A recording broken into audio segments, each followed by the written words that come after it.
Okay, I am recording. All right, welcome everybody to discussion number 6 this week.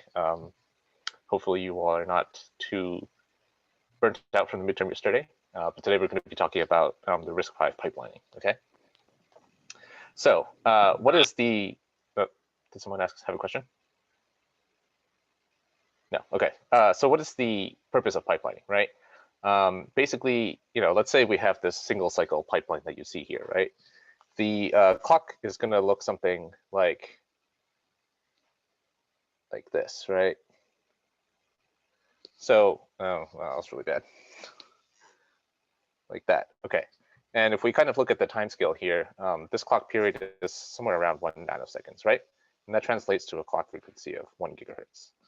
And if you notice, like during this 1 nanosecond of period, let's say we're doing mem or something, all of the other stuff like instruction, decode, execute, everything else is inactive. So we have hardware that's just sitting idle that you should do something with, right? So that's the whole point of doing the pipeline. We want to break up the whole data path into individual parts such that we can sort of like, double the clock speed and therefore accordingly scale the performance as well. So let's say we took a look at this pipeline data path, right? What we kind of have here is partitions in which you do the fetch sort of every single one of these cycles within the dotted lines, and your clock period is going to look something like this, right? And if you kind of look at the scale here, this is going to be something around 250 nanoseconds, which translates to a clock frequency you could run this processor at of 4 gigahertz with just marginally more hardware to make this happen. Okay, so by doing this, every stage of the data path is busy every single cycle. You can see that a fetch is happening every single cycle, right? However, by doing this, you do introduce a lot of design complexity. And the most important part is you have to make sure that you satisfy all the hazards that can happen in the pipeline. So we're going to go over what the hazards are. And eventually, the clock is still determined by the longest stage. So let's say the memory read-write is going to be the longest stage because it has to access a very large bank of, DRAM or something. So that might be your critical path, and that would determine what the achievable clock frequency is. Okay. All right, so this is the data path that you guys have seen from class. Basically, recall that we sort of have a 5-stage pipeline, right? Where you have the instruction fetch here, the decode, which comes to here, right? Execute, which comes to here, the memory, right? And then write back goes around like that. Okay, so if we want to conceptually pipeline this, right? What are we supposed to do? Can someone tell me?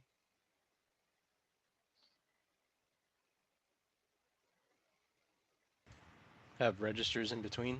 Yeah, right. You want to put registers, sort of in between all of these stages, right? So that you capture the data into a flop before you go on to the next stage. Okay, so that's mostly shown on this slide. Oops, oh, there's an extra slide. Okay, yeah, it's mostly shown on this slide. And you can see that, we've inserted all these green pipeline registers, right? And we also have to pipeline the instruction, of course. However, what's not really shown is all of the control logic, right? We must have some control logic. So, we can't use the same control logic block as the single stage pipeline, right? We have all of these control signals that we have to give to all the different blocks. So what are we supposed to do in the control logic to also pipeline? Let's say we have an instruction here going into some combinational logic, right? What are we supposed to do?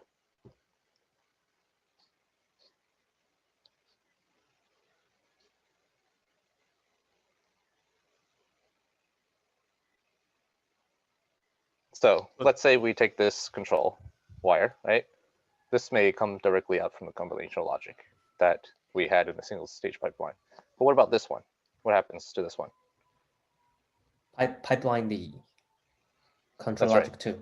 Yeah, so we have to pipeline this control logic to go to there. Same with here and so forth, right?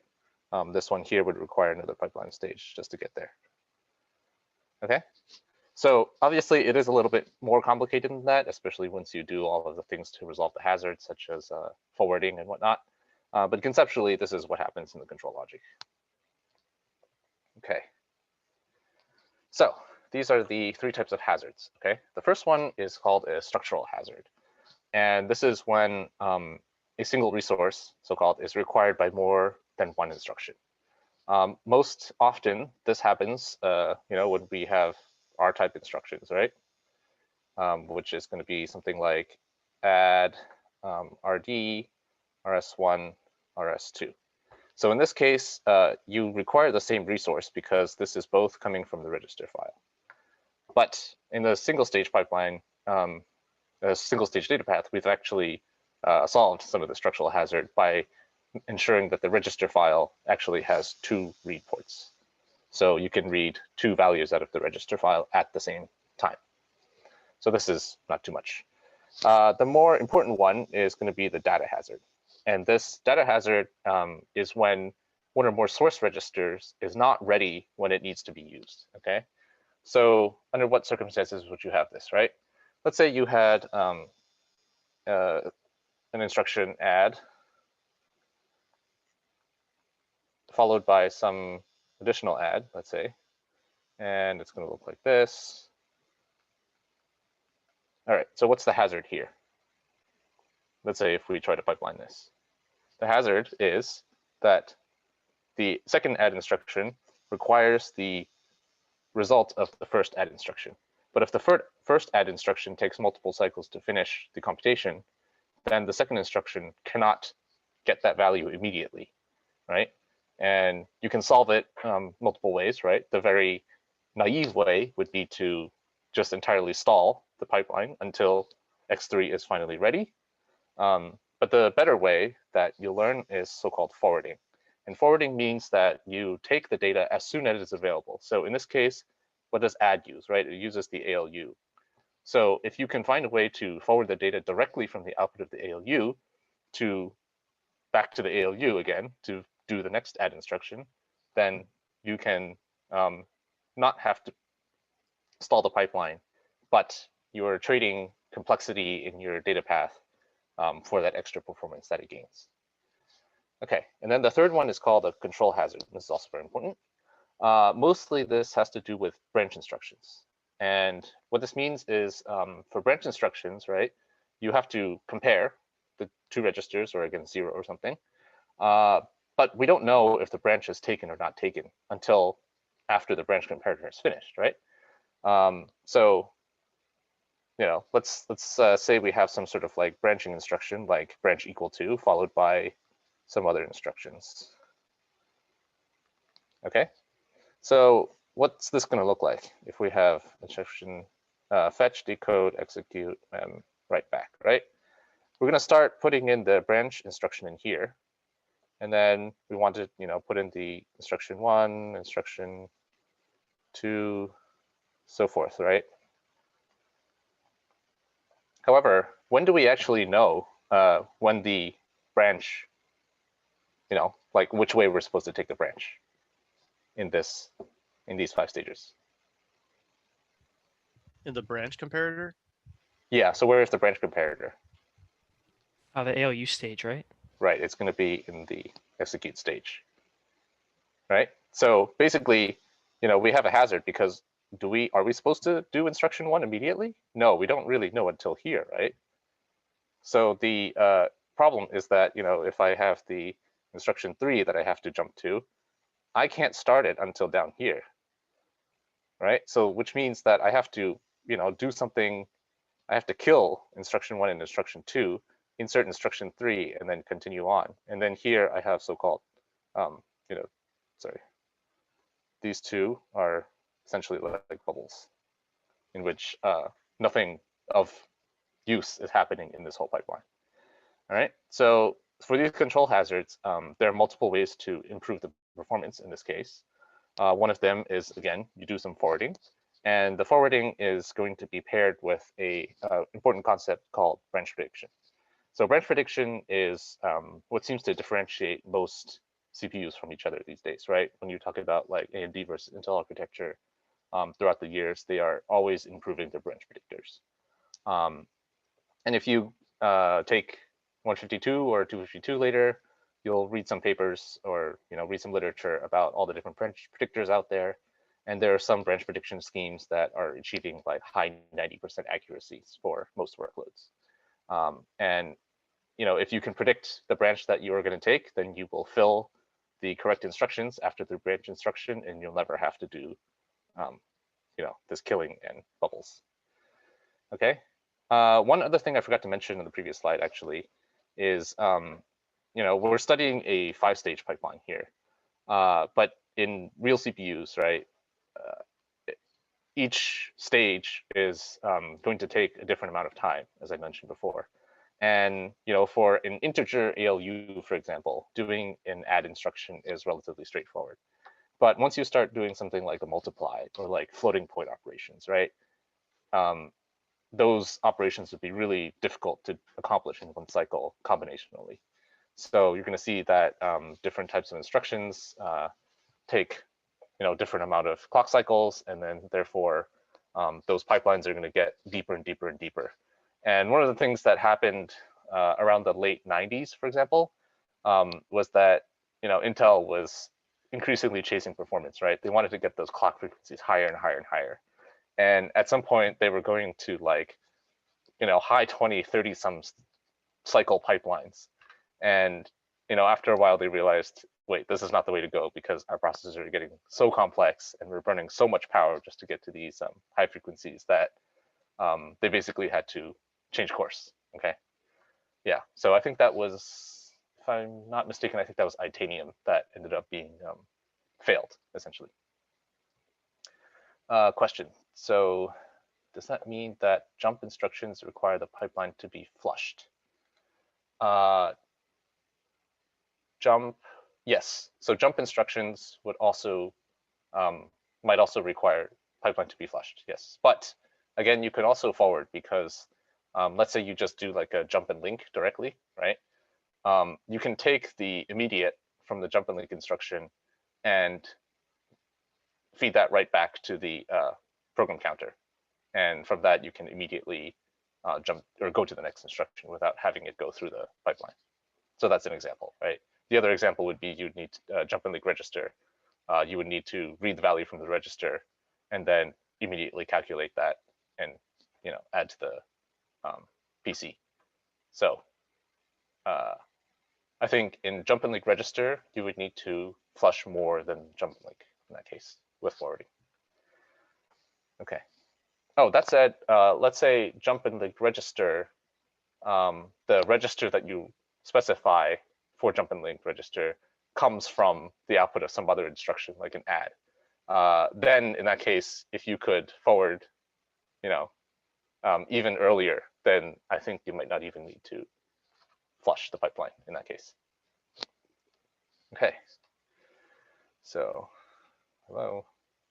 Moving on. All right. Okay. So let's consider this 5-stage pipeline. Can someone point out the data hazards for me here?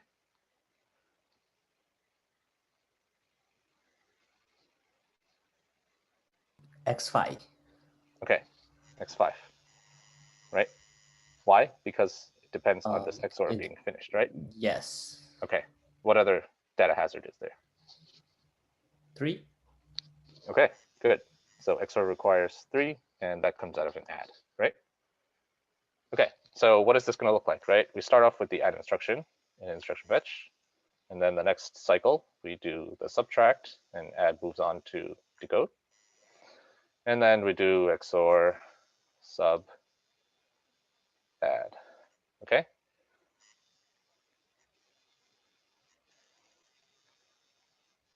All right, but now we have a problem, right? What's the problem here? The OR needs X5, but XOR is not finished writing to it. No, actually, it's the first one, X3. Oh, Yeah. So add is still only in the mem stage, right? But XOR is in the decode stage, and it needs to read X3 from the register file. Right? Does that make sense? Yeah, the results of the add. The results of the add are not ready yet because the it's not result ready. of the add It's the memory in the memory ex- stage. is expected to go back to the register file from the write back stage. Yes. Yes. Okay. So basically, what that means is that we have to stall XOR, right? Insert a bubble here, subtract and add, move on, and only at this point do we actually write back to the rich file. Okay. Oh, And so, then so we because can Huh? we can rewrite at the same cycle. Yes, in the classical case, the reading of the register file is going to be combinational, right? So as soon as you write to the register file, you can read from it. So Okay. after this point, XOR is allowed to move on. Okay. I see. Yeah. All right. Now, do we have another problem right here? Yeah. XOR decode. Or rather, or decode. Yeah, exactly, right. So or is depending on the output of the XOR instruction, right? So that means we have to stall or, right? Insert the bubble. XOR moves to here, and then this is, X5 goes to register file, right?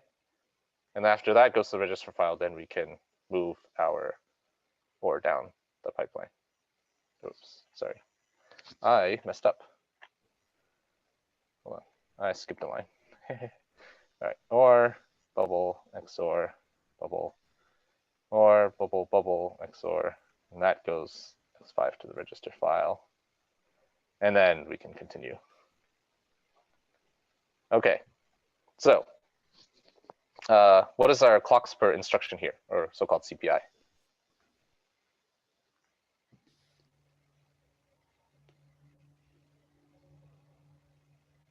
Like on average, or For this particular case? 2.75. Yes, because it's what? 11 cycles for 4 instructions, which is 2.75. Correct. Okay, so you can see how by stalling, we've gotten a pretty bad clocks per instruction, right? In the most ideal case, we want 1 clock per instruction. Okay, so how do we resolve this?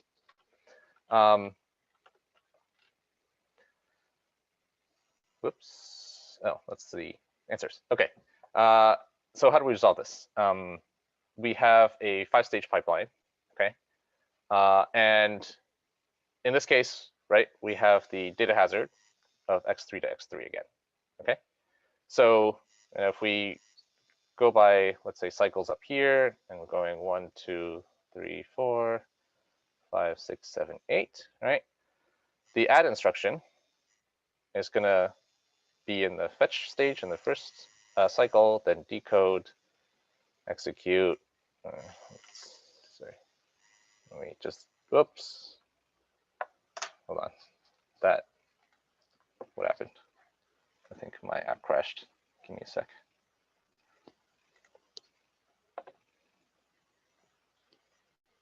Okay, let me try that again. All right, can you all see my screen? Yeah, we can. Yes. Okay, yes. cool. All right, so let me try that again. So X3 is the data hazard, right? And we're going to go cycle by cycle in this thing. Okay. Add is going to be in the fetch. Subtract is going to be fetch here. Decode, decode, execute, right? So the problem is, right, we need the output of what the add instruction is before we can continue the sub, right? So normally we have this, right, in the write back stage, then we can start decoding, execute, memory write back. Okay, so what if we want to forward this, right? Where's the path that we want to forward? Execution to the code. Right, so we want to forward from here to here, right? Yes. So that right after we finish the add, we can execute the sub. And so you would, have this for the sub, okay, instead of all of this stuff. Okay, so how would you do this forwarding? Right, let's say we have an ALU.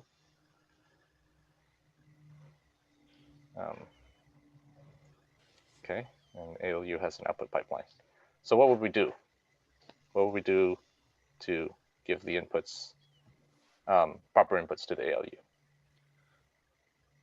If the previous RD equals to the current RS1 or RS2, then we should use the RD data from Okay. the So don't we just ALU result. wire? Yeah, we just like wire from that output of the ALU back to the input of the ALU. Right. So what you need is you need an extra input to the AMUX and the BMUX here, right? You need to grab this in here. So previously you had, I think, PC here, RS1, right? This was immediate RS2. So in this case, you need, an extra input to your A selected B select. That comes from the result of the ALU. Okay, so that's how forwarding works for a particular data hazard that requires the output of the ALU going back to the ALU. Does this make sense? Okay. All right. So let's move on to control hazards. Okay. So let's say we have this data path, right? And let's say we're trying to do a branching instruction, and we are trying to test if x1 equals x2. And our instructions look something like branch equals x1, x2, and then you branch to a label, followed by some instructions. And then your label is down here, right? Let's say this is some like instruction 10 or something. Okay, so we know that the branch is taken, right? If the comparison is correct, otherwise we do PC plus 4. Okay, so normally, how was our PC updated?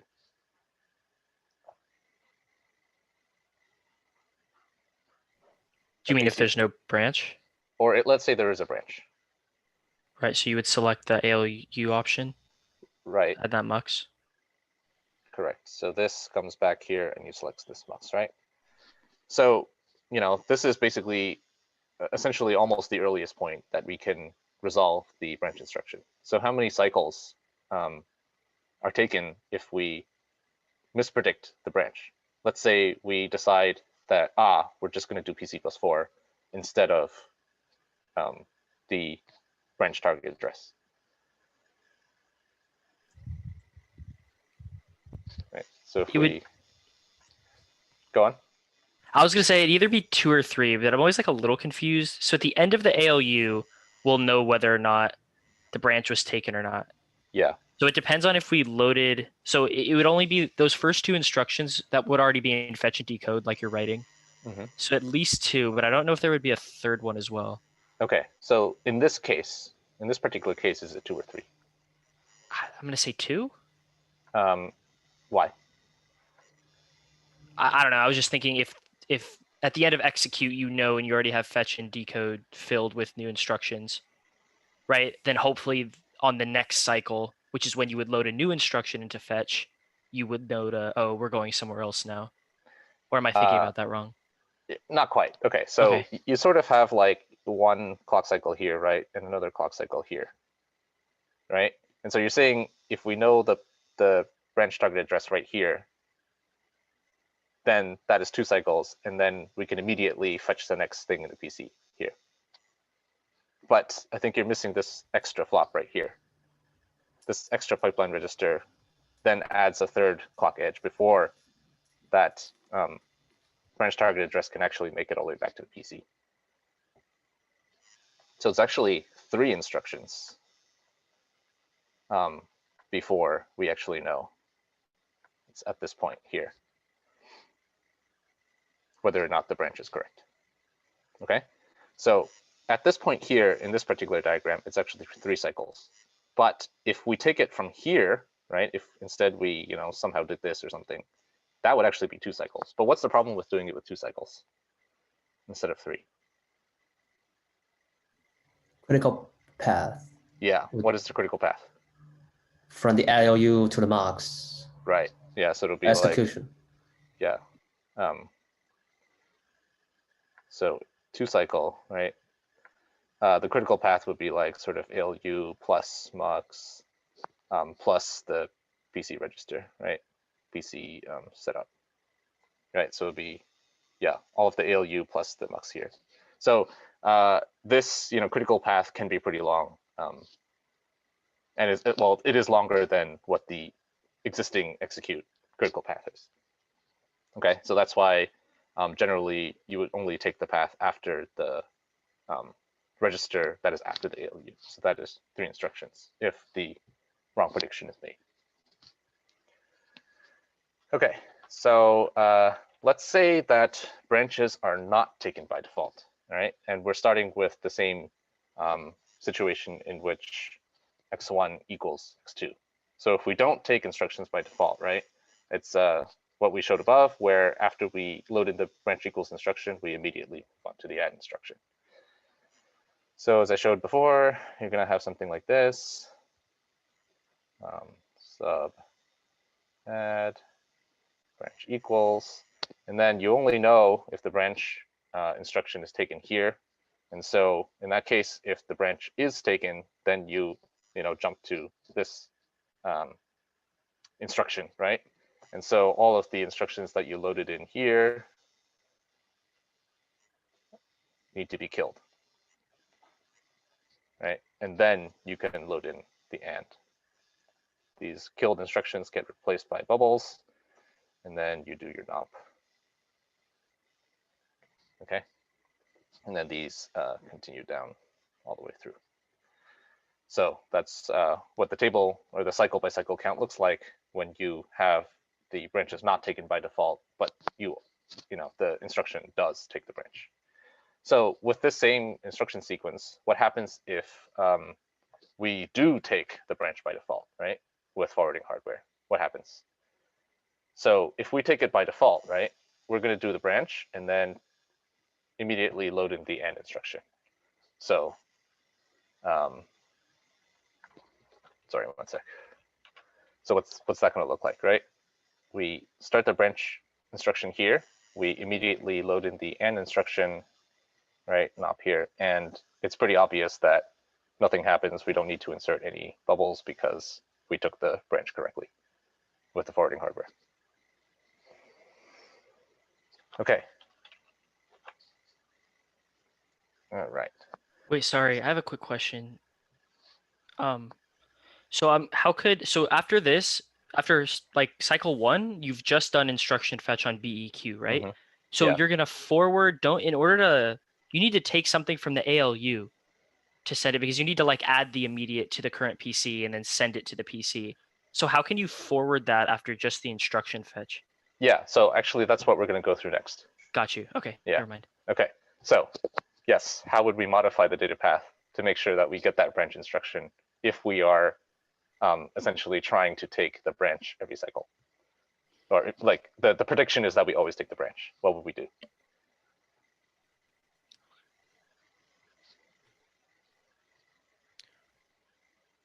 Oh, sorry, were you asking me? Yeah, I'm asking you. Oh, I'm Yeah. sorry. Sorry, can you say it again? I zoned out. So what is the forwarding hardware that we need Right, in order so to do that?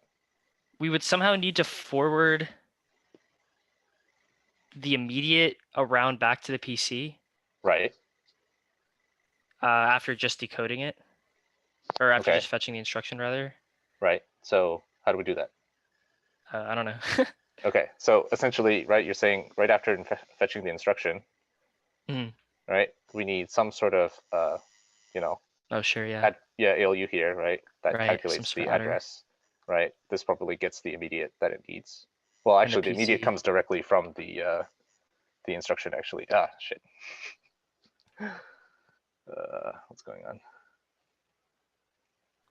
Yeah, keeps crashing. Okay. Let's try Name that and shame. again. Okay. We can All see right, it. can you see? Okay, you can see. All right, so we're taking the instruction, right? And then we need some sort of thing that calculates the address. Mhm. Right. Yeah, we And just the send immediate that is right already back here. to the PC. Correct. You send that right back to here. You need to expand this mux. It does need to take in PC though, right? That little adder. Or Yes, it would need to know the PC. Yes. okay, cool. Yeah, that's true. You would need this or something as well. I see. Okay. So in that case, would you need another immediate generator?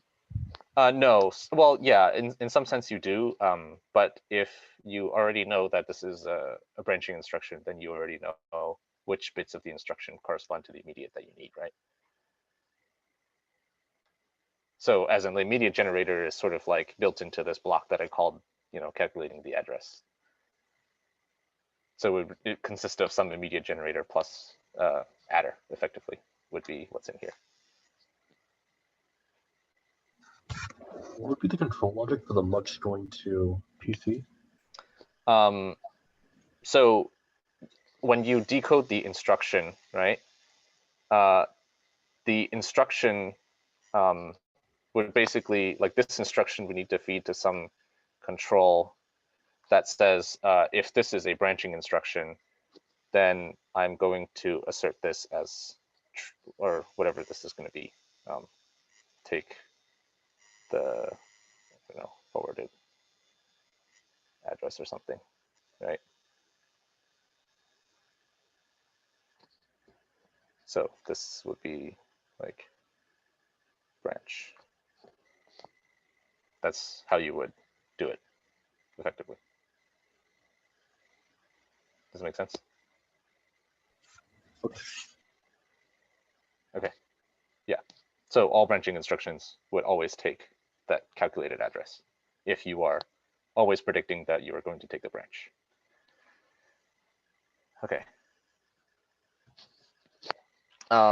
So let's consider the following case, where you are doing the equivalent of this for loop, right? And you're looping through this for loop like 100 times. A useful strategy for doing branch prediction, as opposed to the predictions before where we always take the branch or never take the branch, is always take the last taken branch. Okay, so you base your branch prediction on the previous choice. So, given this situation, it's pretty obvious why you would do this, right? Because this for loop essentially means that 99 out of the times that you go through this loop, you take it, and only once do you not take it. So of those 99 times, you can always, fill the pipeline, and only one cycle out of that would you have to insert bubbles. So that is a useful strategy for you would do. So obviously, after the end of this for loop, your branch prediction would then say that, oh, my next branch will be not taken.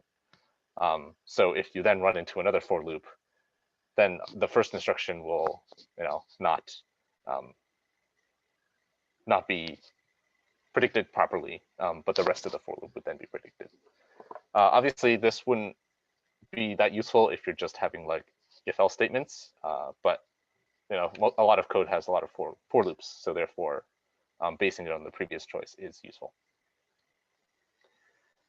Okay, so I have an exercise here, and shown below here is we have some portion of a pipeline CPU's data path that uses a register file, and the important part here is that it has synchronous reads and writes. Okay, which means that both the writing of data to the register file and reading has to be synchronous to this clock. So as this design sits here, even ignoring any hazards, this design doesn't function properly. And in particular, it doesn't function properly for register type instructions, right? So that's going to be, instruction RD, RS1, RS2. Okay. So what is this error caused by? And what would you need to add? Okay. If any of you are confused, this is the address for RS1.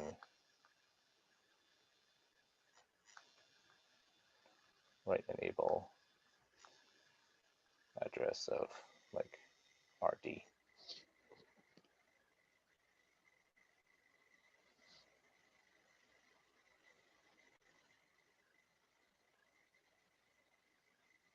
When you get the results, so you may like take 2 cycles Mm-hmm. to write data to the register files. Right. Why is First cycle you calculate that? That's right. So the results and store in the flip-flop. right, D1, D2 come out here, right? First cycle. Yes. Then the next cycle is the ALU result, right? Okay. Oops, that's not Yes. correct. you use Yeah. negative age. Right. Okay. Right. So you have two cycles in order to get to this point, right? Yes, and you're trying to forward. Does it make sense? Right. One cycle to get to here, and then another cycle to get to here. Okay. Yes. And you're trying to forward this back to the register file here. 3 cycle. Uh-huh. But what's the issue here? You know, we have these signals coming into the register file all at the same time, right? Oh, that.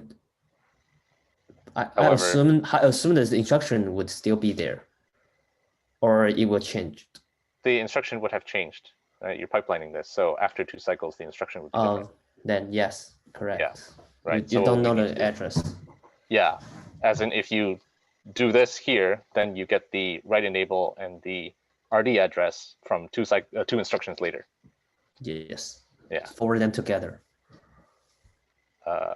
Say that again?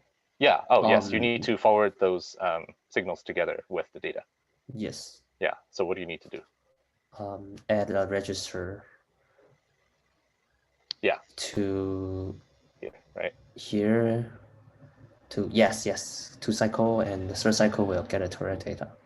Mm-hmm. Yes, correct. Okay. Yeah. Make sense?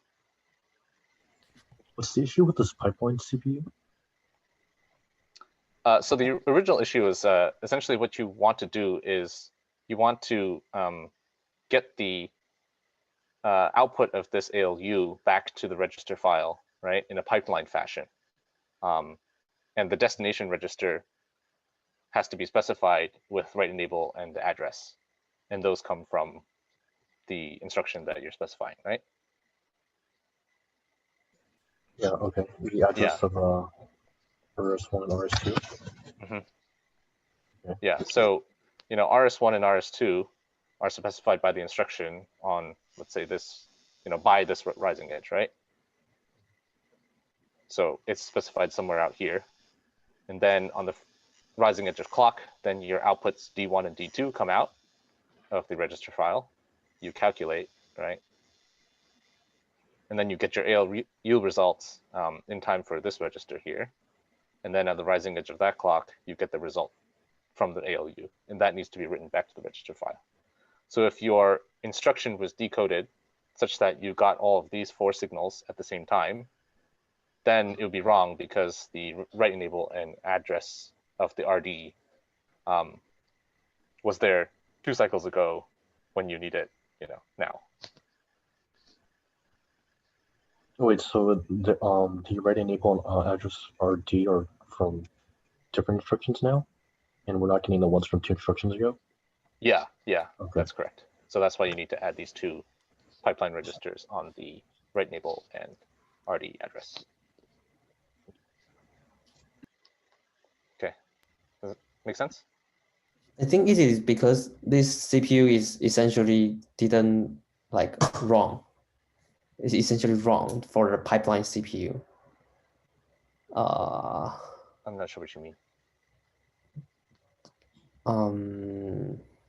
Just it is essentially a wrong another correct pipeline CPU. So at Yes, first that's right.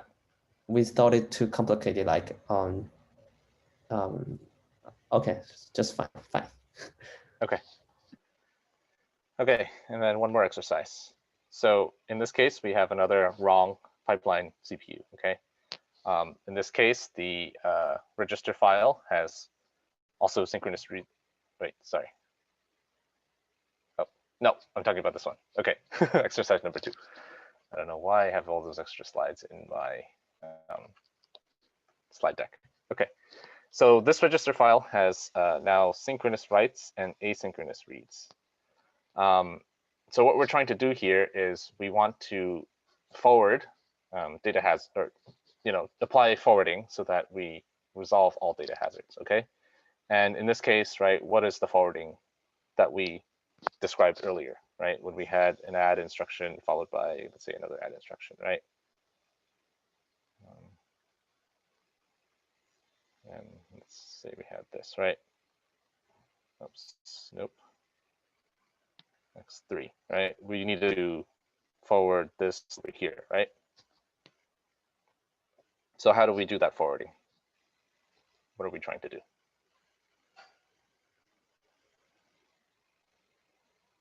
We want to take the output of the ALU data, right? Yes, after the register. Okay. After the register, and we Yes. want to Connect bring that back to the into ALU source. Okay, that's right. So you take the data out of here, right? And you need to put some additional mux here or something, right? Okay. So let's say this is, A select and this is B select. And let's say you want them to be 1 if you are taking the forwarded data. So what would you need for A select to do that? If AW equals to AW after the register equals to the AR1 or AR2.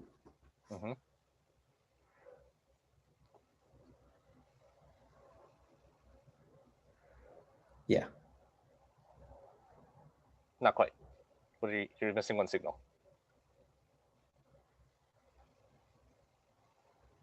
Oh, wait. And So this is a destination register, right? yes. So normally, in order for it to be destination register, what other signal has to be high? AW. Well, AW is an address, right? Right enable? Yeah, right enable. Oh, okay, yes.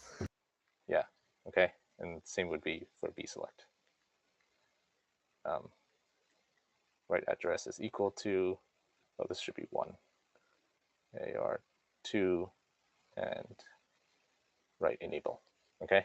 So that would be the logic that you would have to add to this in order to enable forwarding from the output of this register directly back to the ALU in order to remove the data hazard for an instruction that looks like this.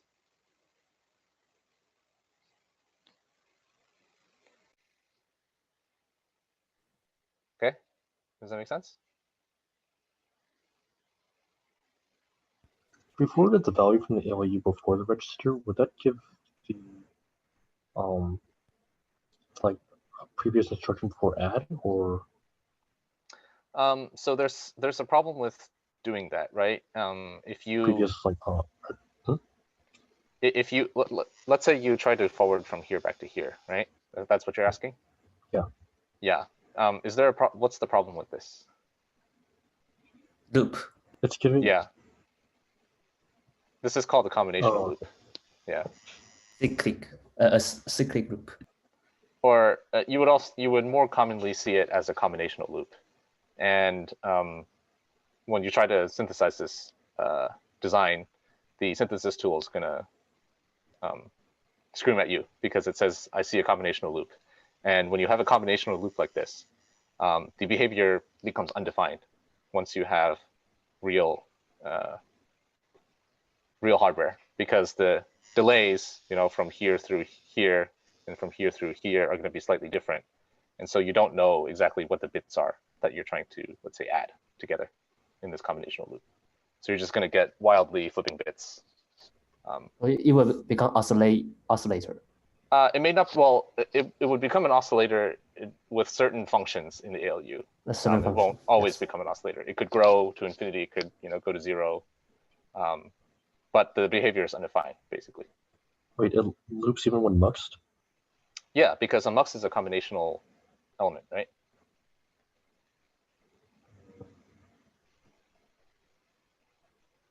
So you're going to have like, D1 plus D2, and then that is going to get added again to itself, and you get like, 2D2, 4D2, et cetera, and you're just going to keep going around and around with nothing to stop that calculation from happening.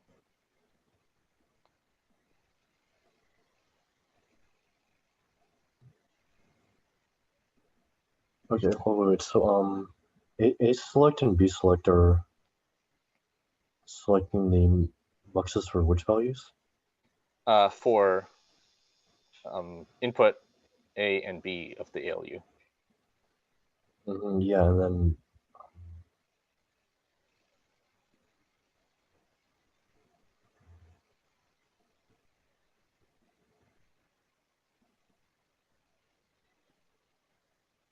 Right. So let's say, right. Let's take these two instructions, okay, that I wrote here. And so if we distill it down to these variables that you see here, what we want is D1 plus D2, right, in the first cycle. And then we want to take that, let's say this equals some value D3. Then we want to add that again to equals D4. That's kind of what we want to do with these two instructions. yeah. Right? So if this was taken directly from the output of the ALU, right, what's going to happen? You're going to do D1 plus D2 equals D3. And then because you have nothing to stop it, you're going to do D1 plus D3 equals D4. And then you're going to do D1 plus D4 equals, some D4 again. And then you're going to keep doing that on and on and on with nothing to stop it from getting the value that you want. Okay, so we'll just keep adding because it's being fed back to the mux. Yeah. Yeah. Wait, then what are A select and B select selecting? Because I thought they were just selecting D1 and D2. Yes, they were selecting D1 and D2, but if you're trying to forward after this point is done, okay. right, then Yeah. you're going to change A select and B select is the Yeah. point I think you're trying to make. Thank you. Yeah, but you can't do that because you have to know what the data is here before you can change A select and B select. Yeah. Yeah, so therefore you have to wait till it crosses this block.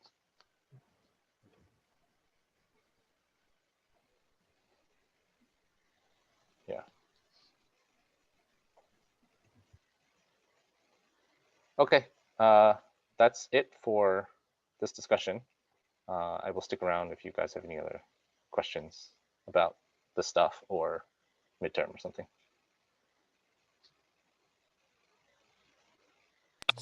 Thanks, you. Harrison.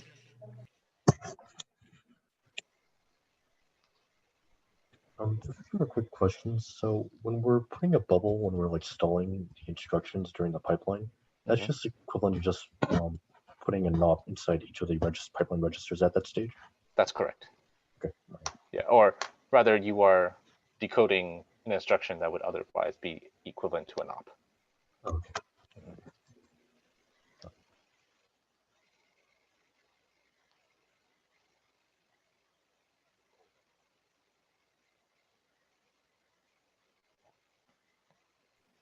Thanks, Harrison.